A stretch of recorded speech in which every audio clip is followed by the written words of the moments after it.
সে চিন্তা করে আমাকে নিয়ে যত কথা হবে, যত মানুষ আমাকে গালি দিবে, তত আমার ভিউ বাড়বে, এ ধরনের চিন্তা আমি দেখছি। এবং তারা নিজেরাই দেখি যে স্টোরি প্রকাশ করতে থাকে নিজেকে নিয়ে, যাতে নেগেটিভ চর্চাটা হতে থাকে। আমি গালি দেওয়ার মতো একটা জায়গা তৈরি করে দিচ্ছেন। আমাকে তো এতদিন কেউ কোনো খারাপ কথা বলতে পারেনি। আজকে একটা নিউজ যখন হলো তখন আমার মেসেঞ্জারে অনেকে এসে খারাপ কথা বললো।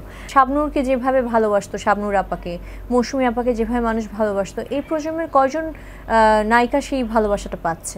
আমার বয়সী মেয়েরা যখন নতুন করে সংসার শুরু করে, আমার হয়ে গেছে যে একটা পুরো সাজানো গোছানো সংসার এসে কিন্তু চেপে গেছে আমার উপরে। আচ্ছা, আপনি কি মনে করছেন যে নেগেটিভ যে প্রচারণা, সেই প্রচারণা আসলে বেশি দিন সাস্টেন করে না?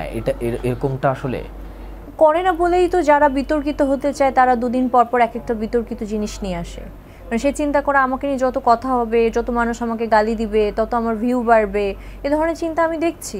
এবং তারা নিজেরাই দেখি যে স্টোরি প্রকাশ করতে থাকে নিজেকে নিয়ে, যাতে নেগেটিভ চর্চাটা হতে থাকে। কিন্তু নেগেটিভ চর্চা করলে তো আসলে অ্যাট দ্য এন্ড মানুষ তো ভালোবাসছে না।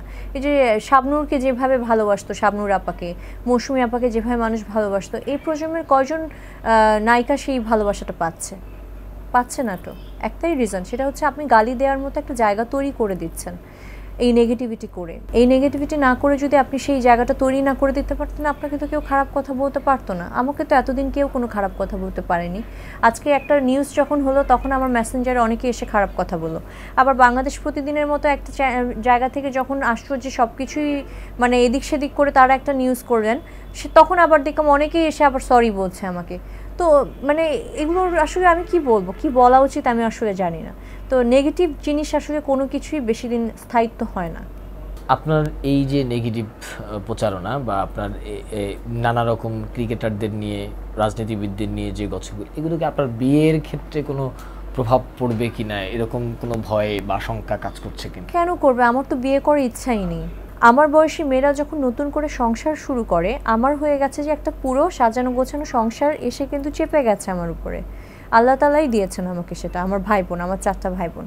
তো স্বাভাবিকভাবে এই দায়িত্বগুলো করার মানে পূরণ করার পরে আবার আমার ডিজাইনিং অনেক হ্যাসেলের একটা কাজ। যারা ফ্যাশন ডিজাইনিংয়ের সাথে যুক্ত তারা বলতে পারবেন, আপনার ব্রেইনে অন্য কিছু মানে ঢোকার মতো অবস্থা হয় না। তো স্বাভাবিকভাবে এত কিছুর পর আসলে ওই সময়টা হয় না।